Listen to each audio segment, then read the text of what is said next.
Having a difficult time putting this talk together. It seems like I've got a tremendous amount of stuff that I would actually like to talk about, and every time I would add a slide, it would lead to you know, it opened up a can of worms, and so then I spoke with Philip, and he asked me to speak about how we set our restoration treatment priorities, among other things, which hopefully I'll be able to cover to some extent. So when we first, I'm going to cover some really old stuff initially. We, this 4-category restoration needs sample scheme I'm going to outline is older than MPG, or as old as MPG Ranch. And so I think it's gotten a little bit more complicated than that, but it's still quite valid. So I'm going to use our original categorization of restoration needs to outline some areas of what we're doing, how we're setting priorities, and then I'm going to go into some stuff that, some work we're doing that I think is kind of cool. So our original classification of restoration needs, we have category 1 areas. This is where abundant, diverse native species exist. We have very few invasive species. Category 2, these are sagebrush systems that are in danger of canopy closure. And category 3, weedy areas that retain native species. These are very diverse areas. And category 4 are areas that are full of non-native species and where the native species probably aren't even worth salvaging, very low abundance. And it's no accident that this all fits well into a state and transition model. So I'm going to be discussing using this a state and transition model to, I think, to describe each site and what we're doing, each category, and what we're doing with them. So for anybody that's not familiar with these, they're just mostly a good way of conceptualizing restoration needs and ecosystem health. Very conceptual in nature. It's more of a decision-making tool than anything else. So state and transition models deal with alternate stable states. So consider this throughout. This will be the good side, that'll be the bad side. So we have a system that's in really good condition, pristine. You typically would have very high resilience. So if we take a disturbance of some sort, whether that's overgrazing, climate change, a number of different things can push this system into a state of lower resilience. And then, according to the model, there will be a tipping point where the ecosystem is actually changed trajectory, very difficult to get back to its original state, hops over into another very stable state. And on the right, always an undesirable state. So, category 1. These are labeled by category. Unfortunately, our category 1 areas are not nearly as abundant. We'd like everything to be a category 1 area on the ranch, but these are mostly our north-facing slopes, some of our high elevation sites, not very invasible. If they were invasible at all, they would be invaded now. There's really not much that we want to do to these areas. We don't want to create any kind of disturbances, do anything heavy-handed in them. But for the last few years, we've wanted to go in and deal with some of the small weed issues that are present and actually try to expand these areas to some extent. So we're going in this year and doing a little bit of spot spraying. This is mostly along the roads that go through these areas or around them. And on the periphery of these areas, there's an elk trail that kind of has served as a vector for weed transfer. I've really got my eye on and have for the last few years, covered with knapweed that goes right up through this beautiful hillside. But so yeah, mostly we just want to leave these areas alone, let them do their thing. So category 2, these, for anybody that's taken a range management class, these are your textbook example of a state and transition model. So what happens in these systems? We have a area that has good, diverse, herbaceous cover, a few sagebrush plants. We overgraze these systems. The herbaceous plants are weakened. The cattle churn up the soil, and this creates good conditions for sagebrush to establish. Sagebrush going to big plants, we lose the herbaceous understory, and we're sitting right about there. We have a fire come through, tips it over into a cheatgrass dominated site. And so we've got, I think, quite a few areas that are sitting right up on the top, ready to tip either way. This is what a closed canopy system looks like. Lots of sage. So treatment of these areas is a little bit complicated in that sagebrush is such a is utilized by so many high priority game species, or not game species, but wildlife species. So how do we accommodate all the needs of all these different species and really optimize wildlife habitat? Well, reviewing the literature, it became it's kind of hard to, well, we decided to create a mosaic of cover, but it's kind of hard to determine the spatial scales that would be optimal. So we're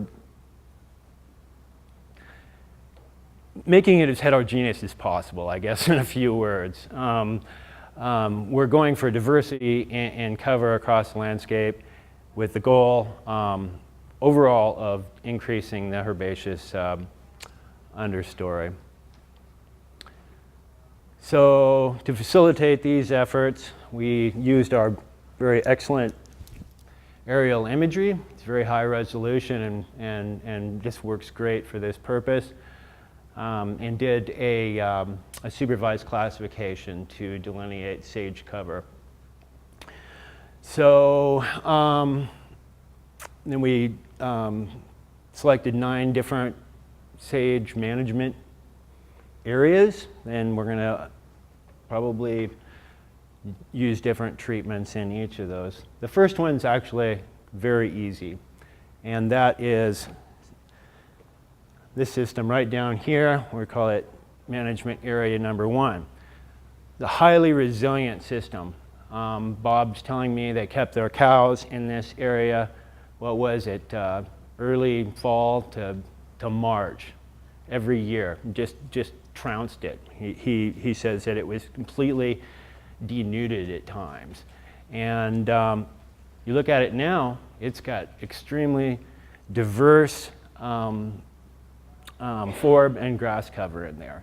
Its only real problem is that it has a lot of little sagebrush plants that are about yay high, high cover, low of short little plants. So if those guys, we allow them to grow up, we'll lose that herbaceous understory and have some real problems. So we're going to use spike herbicide in a granular form in here. So the way this works is that it comes in these little clay pellets. So we've calculated rates so that we apply 1 little pellet per square meter. And in order for this to be active, the roots actually have to intercept a little zone around underneath that pellet.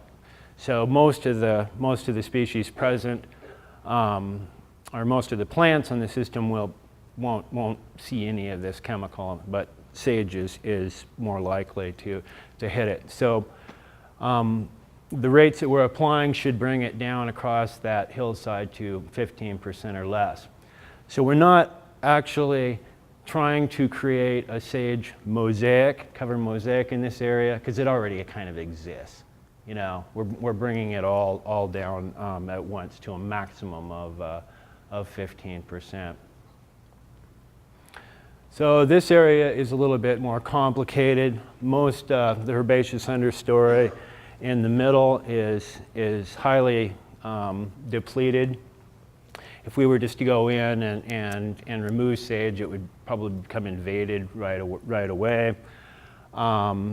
So what we really need to do is to plant a lot of seeds at the same time that we remove the sage. And so this is, we're planning on possibly mowing these areas at some point. The trouble so we can get a seed drill in there. But the problem with that is that this is a little strip that Bob mowed a little while back.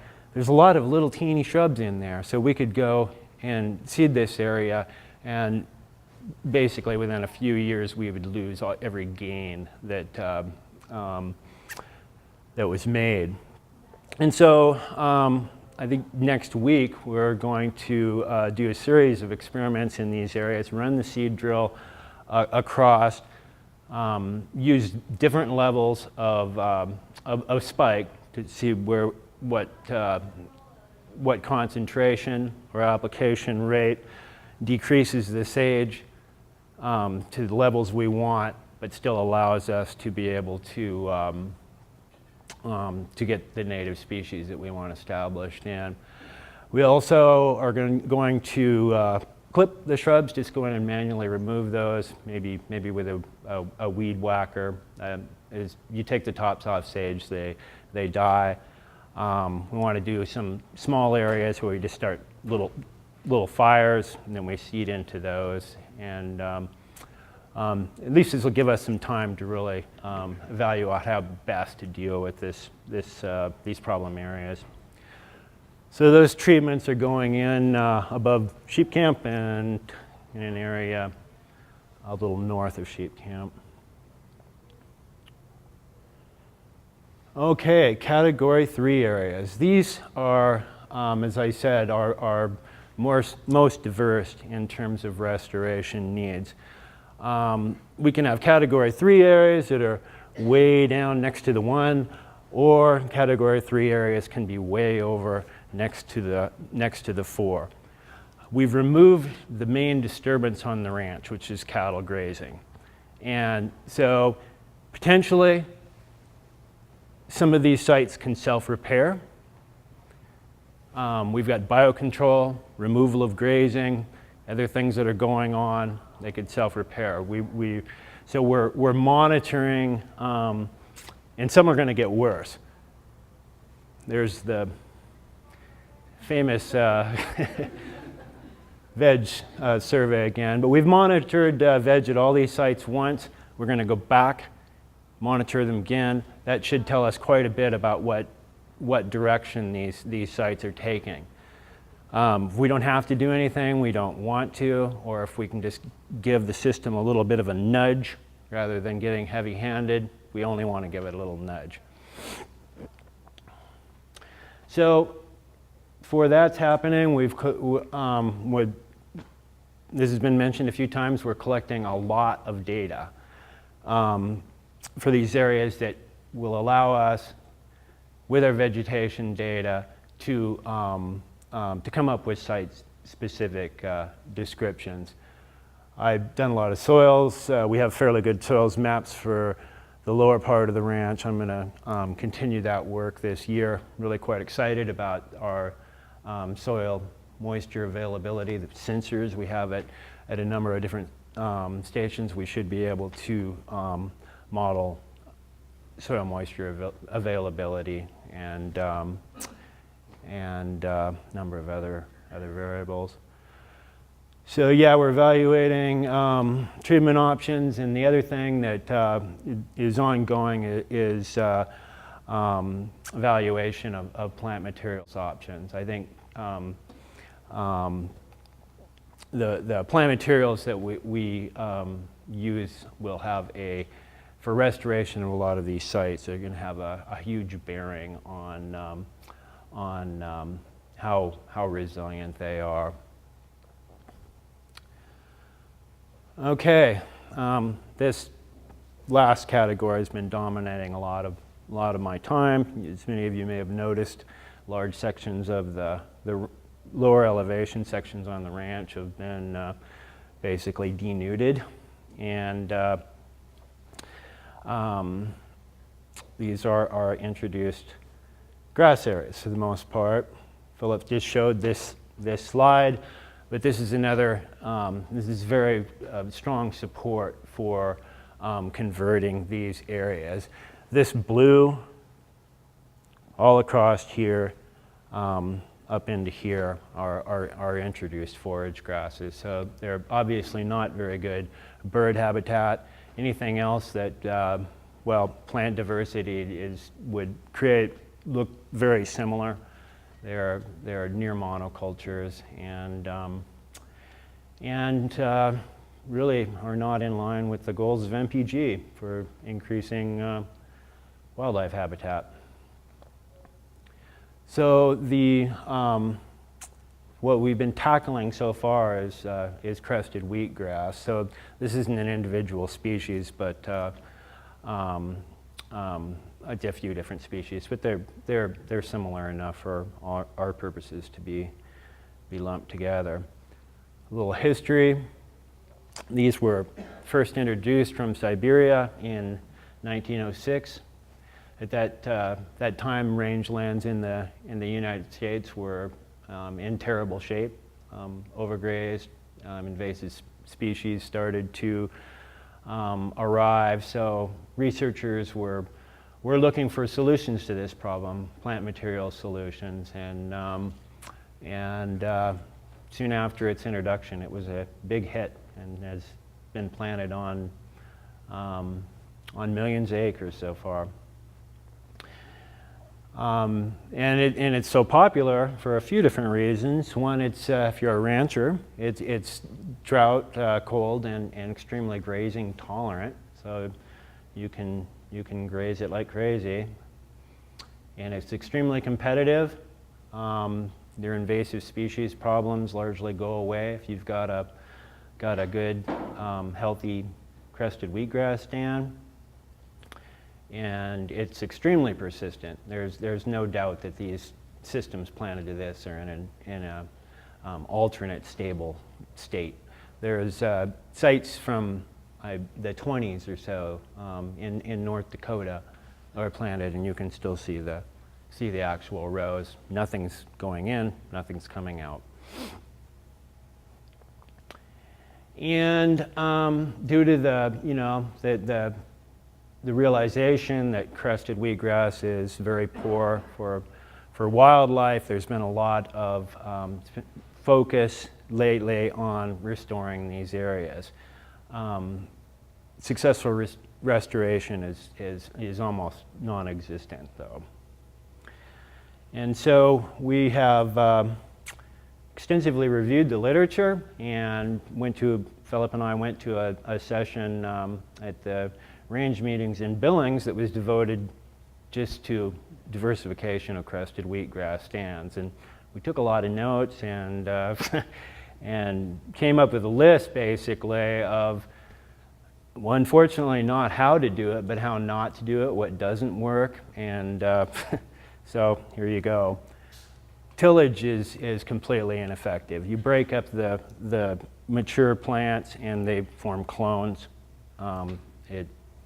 It'll increase its abundance. A lot of people have had difficulties killing the mature plants with herbicides. We pretty much have that wired, though, at the ranch.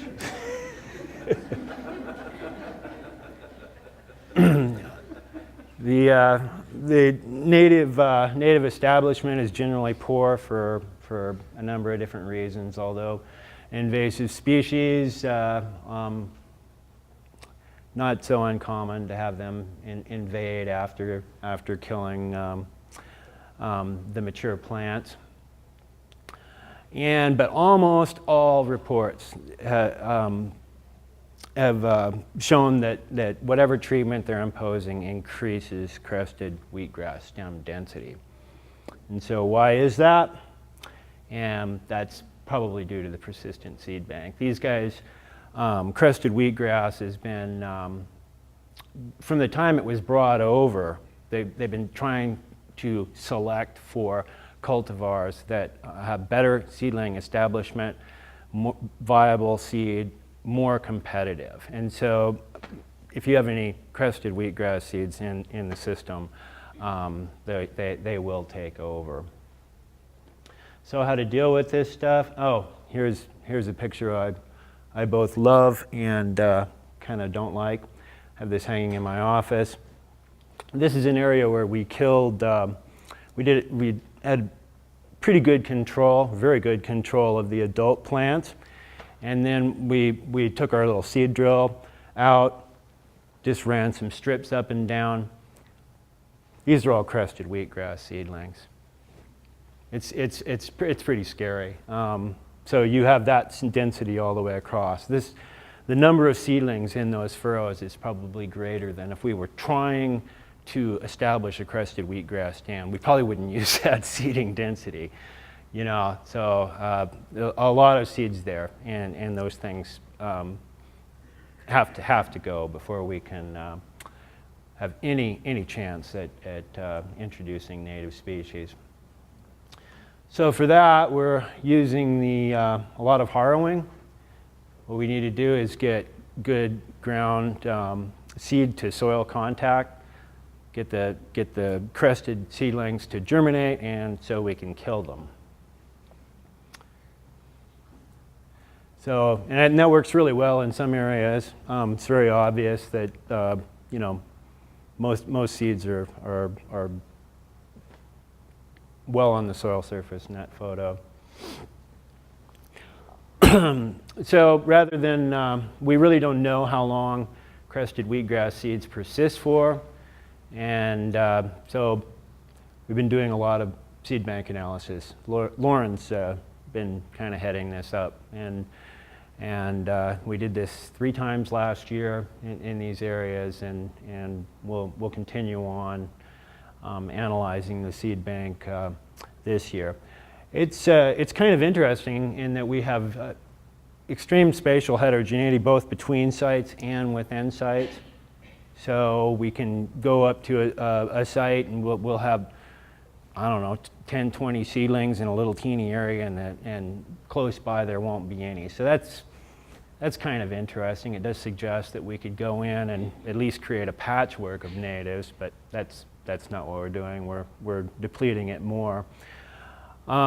This area down here is the south crested was quite interesting in that it had a very thick crested wheatgrass cover, very high biomass. Jeff went out and burned it, and he had a really nice hot burn going, and I think what happened there, that burn was hot enough to actually torch the seeds on the site. And so we planted that one right away. We didn't have to actually wait or do anything else.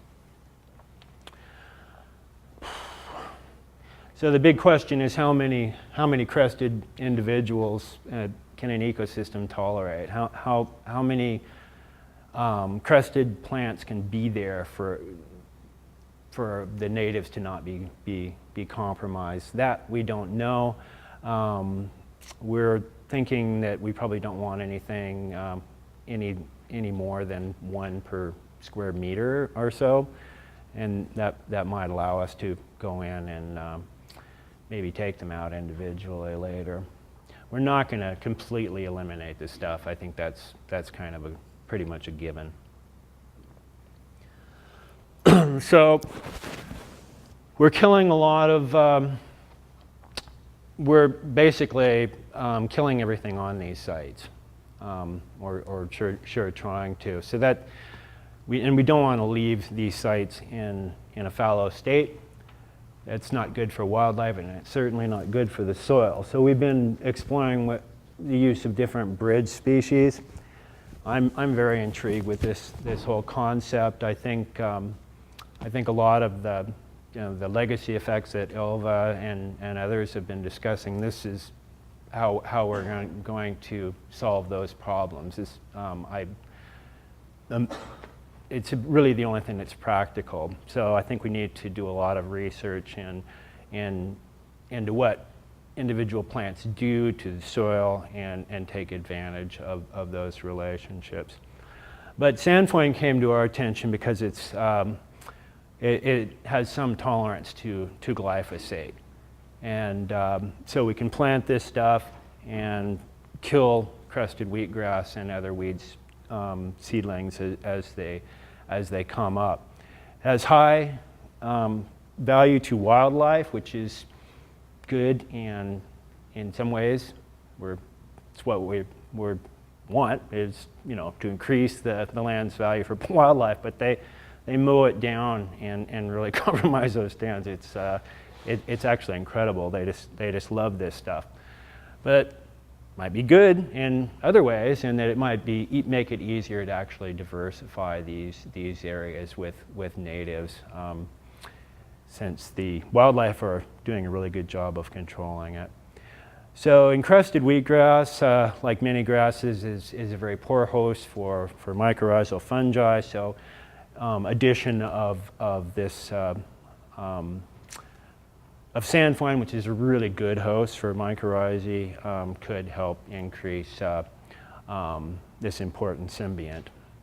And we also have some evidence in regards to legacy effects, although the experiment wasn't designed to directly test this, that our results are consistent with crested wheatgrass producing grass-specific pathogens. And it's there in a monoculture for 50 years. You'd sure expect it to. But we trained soil with crested and sandfoin, and crested grew a lot better in soil that was trained by sandfoin. So unfortunately, we didn't include other grasses in the study, but it sounds reasonable. So we might be able to remove some of the pathogen issues out there while increasing symbionts. Native forbs didn't respond either way, though. So and another issue with this plant is it's probably a really good thing for diversification purposes, but it really is a poor competitor with most aggressive grasses. We really do need to use glyphosate to keep weeds out of these systems until they're planted. So we're using, Peter Rice mentioned this yesterday, the Clearfield winter wheat we're going to put in his sites. I'm kind of intrigued by this one for a few different reasons. It has a very shallow root system, so we can much better fill in niche space in these plantings. And we can really control, it's not going to get out of hand, because if we plant it late in the fall or early in the spring, winter wheat does not produce viable seed. So that's a good thing. Elk like to eat it as well. That's another good thing. But what's interesting about it is that it's tolerant to imazapic, which is one of our best tools for control of leafy spurge. So there's some areas where there was residual leafy spurge in our crested sites, and gosh, you kill the crested wheatgrass and it just goes nuts. So that allowed us to control that to some extent. And sandfoin is also somewhat resistant to or tolerant of imazapic as well. So both of those species provide us with a lot of management or weed control options.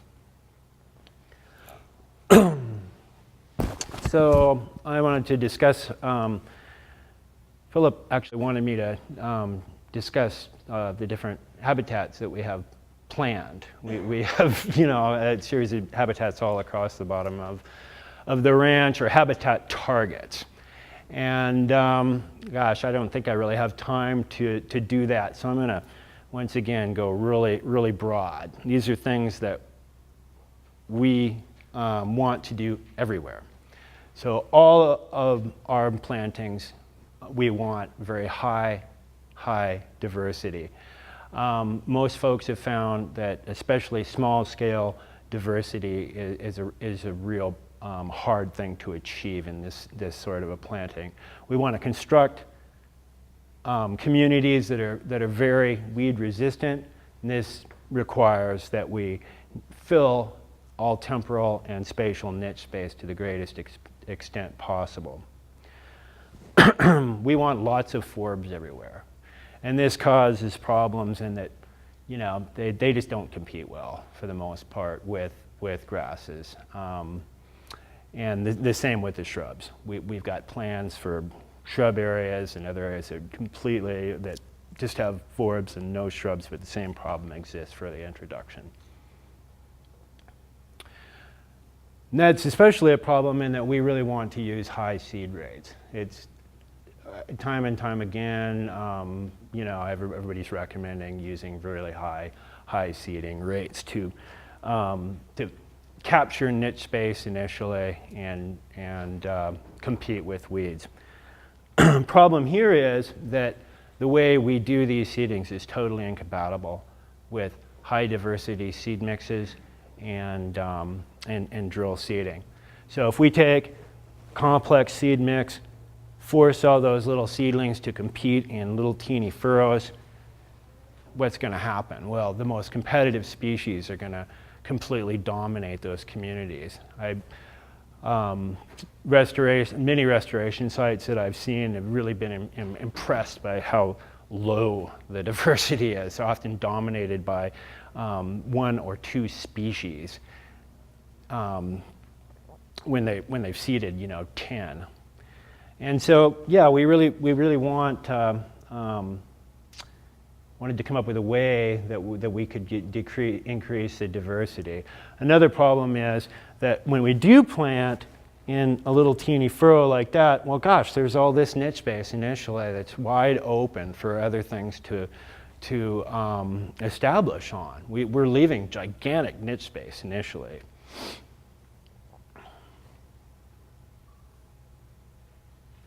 So how can we decrease competition to allow species to establish? Well, there's been a bit of work done where folks give wheat competitors establishment priority by planting wheat competitors first and then coming back in later on and planting the strong competitors. That works really well. A wheat competitor, once it's established, is much more competitive. But it's much more intriguing to me, the concept of aggregated seeding, where we give them, instead of temporal priority, we give them spatial priority. And so, oh yeah, this is a famous Lauren figure. She, as Bo said yesterday, she does the nicest flower pictures in PowerPoint. So most studies that have examined this, you know, they're on very small scales, and we want to implement these strategies across hundreds of acres. And this is what we have to deal with and to modify. It's a Rough Rider drill, in this picture being towed by our beautiful new green and yellow tractor. So handsome. So what we did to facilitate this aggregated seeding concept is to modify the drill so that every one of these rows can be fed a different seed mixture. That was step one. And so that would allow us to put in 10 different seed mixes if we wanted to. And then another way we can change the spatial alteration of our seeded species is to change the alteration of where we put imprinters versus planters. There's a lot of forb species that we use imprinters for, and a lot of forb species that we use planters for, but a lot of our large grasses like to be drill seeded and not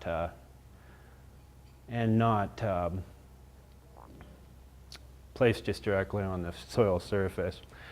And the big thing is that we're going in two different directions. And it really simple way to do it, but I think it's has some interesting things going for it once you think about it a little bit.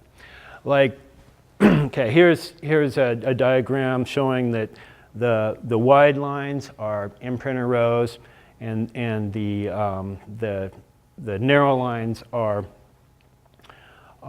drill rows. So just looking at this, you see that we've immediately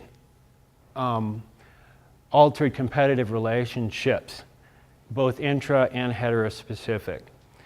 So here, this mix see very high intraspecific competition at that site. But out here, very low competition from anything, including itself. Then here, it's going to bump into a grass row, so then it's going to have interactions with the grass and so forth. So this is interesting to me in that it allows us to explore facilitation and competition relationships. We know these relationships exist between plants, but we don't really have any idea how that plays out with restoration species. And so how best to construct a community and take advantage of these relationships. So to monitor our restorations, we're going to do validation or evaluation on many different scales. And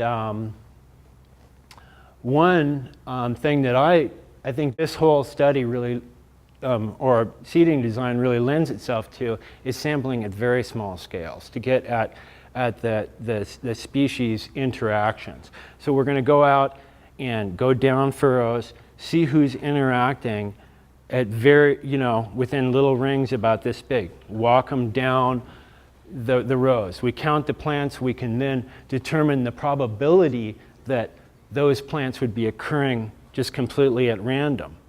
And then if we just go, and then if we look at the actual data, and if that's less than by chance, then that would be indicative or suggestive of competition. Greater than chance, then gosh, we might have a facilitation relationship here. So it should give us many insights into both seedling and establishment ecology for different species. But this is where I think it's really kind of cool is that we do this year after year. We can see how these competition and facilitation relationships play out over time as the systems mature. And actually, it should give very strong insights into how best to assemble communities that we want.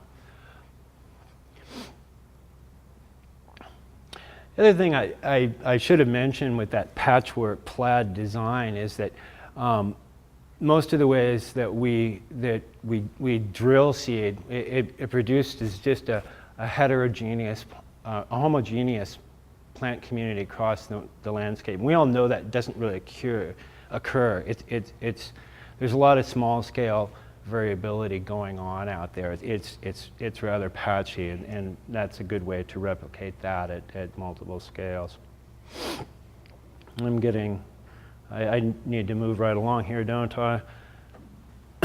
So, construction of seed mixtures, we want to look at a lot of different things, try to fill in niche space. Fortunately, this has become a very strong focus at MPG right now, looking at plant traits. Becca's phenology stuff is an awesome example, and Lauren's going to be presenting some stuff here in a few moments, and so is Jeff. Skipping over that rapidly, I just love this ordination plot. It's just awesome. Because I want to construct one very similar to it this year. What this shows, these fellows went out and they took a number of different populations of individual plants, and then they analyzed them for a huge series of phenotypic traits. And so these ellipses are the range of traits for each species. So if you're trying to fill in trait space, which we are, gosh, if you're using single biotypes of individual species, any cultivar that we use, the diversity in those have been truncated to great. Any other seed source is probably going to be truncated. It's just the nature of how we cultivate species. So in our plantings, we're probably, little dots for individual dots for if we just use a standard species mix. So what we're doing, wherever possible, is to use as many biotypes as we can get our hands on that we think are adapted to the site, mixing them up in our seed mixes. And we have some experiments going on later on to see this year to see how well that increases the filling of niche space. It's also advantageous in that we're bringing in a lot of genetic materials here that are going to interbreed with our local populations, and we want that to be as diverse as possible without any other information. Do I need to stop? No, you've got plenty of time. You have 15 minutes. Oh, really? Yeah, take your time. I'm at 40 something. Okay. I was fast. I've been going fast, yes. Okay, another little thing I want to throw in a plug for are we've gone out, a number of people in this room have collected seeds from across the ranch. So going back to the genetic issues, we want to make optimal use of this genetic material and move it back down to some of the elevations where these plants are non-existent. So what we're doing is creating little diversity islands where we can plant groups of these seeds and then babysit them to some extent. The red one, or the multicolored ones, are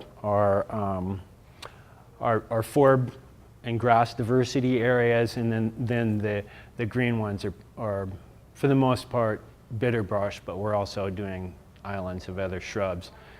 The idea here is not only to bring in a seed source for the native genotypes, but also to produce connectivity between those biotypes, connecting lower areas that are in reasonably good shape up to upper areas, spanning our category 4 areas. Joshua is going to be, and his volunteer crews are probably going to be doing a lot of this work, which is kind of cool. I think it's a fun project for volunteers. That's all I have. Any questions? Oh.